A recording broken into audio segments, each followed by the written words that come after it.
Bonjour à tous, chers téléspectateurs, chères téléspectatrices. Nous sommes Quentin et Charan et aujourd'hui nous allons parler des GLM, c'est-à-dire des modèles linéaires généralisés. Qu'est-ce que c'est que ça? Du coup, on va vous faire un petit rappel sur la régression et nous allons voir qu'est-ce que sont les GLM, à quoi servent-ils, comment les utiliser. On vous a fait une petite application en R. Du coup, sur la régression linéaire, c'est une méthode qui consiste à faire passer une droite par un nuage de points de façon à minimiser l'écart au carré entre les points et cette droite. Cette méthode, c'est la méthode des moindres carrés. La régression permet ainsi d'établir un lien entre une variable réponse et une ou plusieurs variables explicatives. Voici la fonction à minimiser et les coefficients à calculer. À partir de ça, nous pouvons obtenir la droite qui va permettre de faire la régression. En procédant de la sorte, on peut donc inférer sur le graphique ci-joint à droite que le loyer moyen que va payer un locataire sera en fonction de la surface de son bien.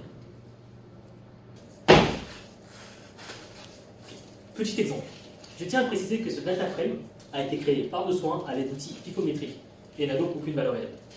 On y voit des informations ici sur 10 humains, comme vous pouvez voir. Le but va être d'en tirer un maximum d'informations sur ces quelques données.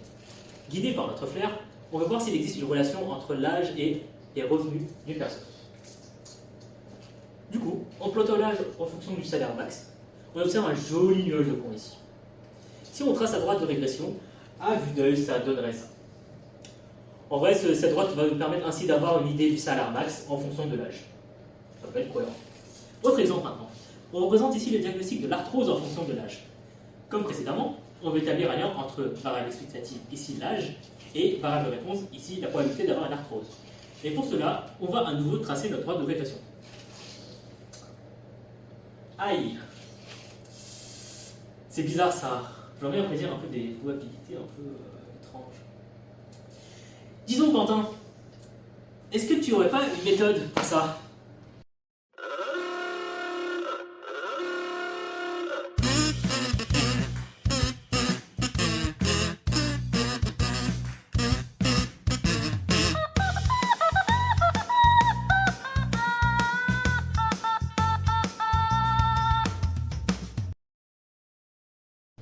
Eh bien Charan, tu fais bien de poser la question. Ici, le problème, c'est que le modèle linéaire classique ne contraint pas les probabilités à rester entre 0 et 1, ce qui est embêtant. Et c'est là qu'interviennent les GLM. Ceux-ci sont utiles pour modéliser des données de comptage ainsi que des données binaires, comme c'est le cas avec la présence ou l'absence d'arthrose.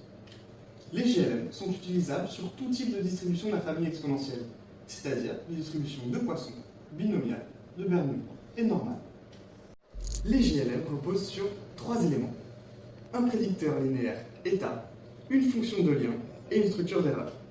Le prédicteur linéaire, c'est un terme un peu complexe pour dire que, comme dans les modèles linéaires classiques, les réponses prédites par les GLM vont l'être à partir d'une combinaison linéaire de variables prédictives.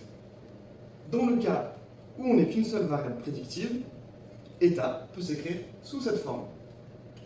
En pratique, cela signifie que les valeurs du prédicteur linéaire sont obtenues en transformant préalablement les valeurs observées par la fonction de lien.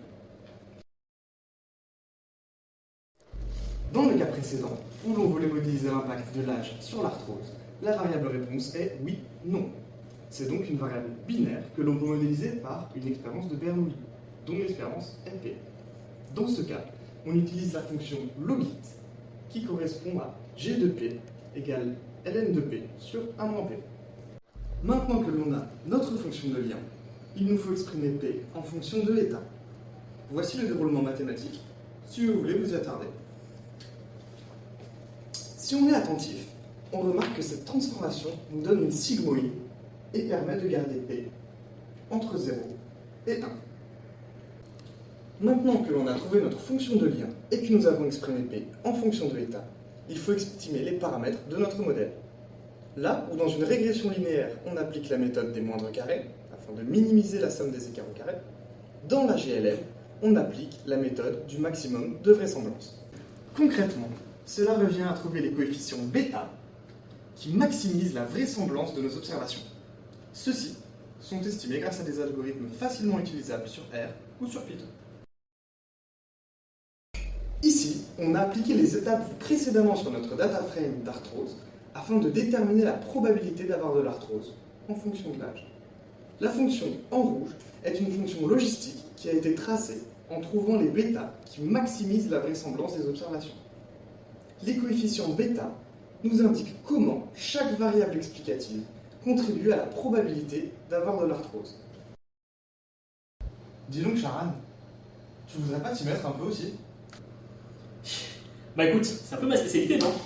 Du coup, pour terminer en beauté, Quentin et moi avons joint à la description de cette vidéo un fichier zip contenant un code en R ainsi qu'un fichier de données. Tout cela pour appliquer un MLG sur un dataset. Ici, nous allons utiliser le dataset de Breast Cancer Wisconsin et appliquer un modèle de type logique sur la diagnostic de la tumeur, savoir si elle est bénigne ou maligne. Pour cela, on va faire un petit résumé du tutoriel. Tout est expliqué sur le code en R, mais voici les points les plus importants. Il faut avoir la librairie ggplot2 et l'importer. Ensuite, importer les données du dataset avec read.csv. Modifier la colonne diagnosis pour la transformer en classe binaire, car les classes sont définies en B et en N pour bénigne et maligne. Du coup, il faudra mettre en 0 en 1 pour pouvoir appliquer notre modèle. Du coup, ensuite, on va créer le modèle avec GLM. GLM, voici les options qu'il propose en fonction du modèle que vous voulez. Binomial, gaussienne, gamma, inverse gaussienne et poisson. Voilà. À vous de choisir en fonction de ce que vous recherchez. Ici, nous avons mis l'option family binomial à utiliser pour logique. On fait les prédictions avec les fonctions adéquates et on va plot les prédictions avec la courbe logique.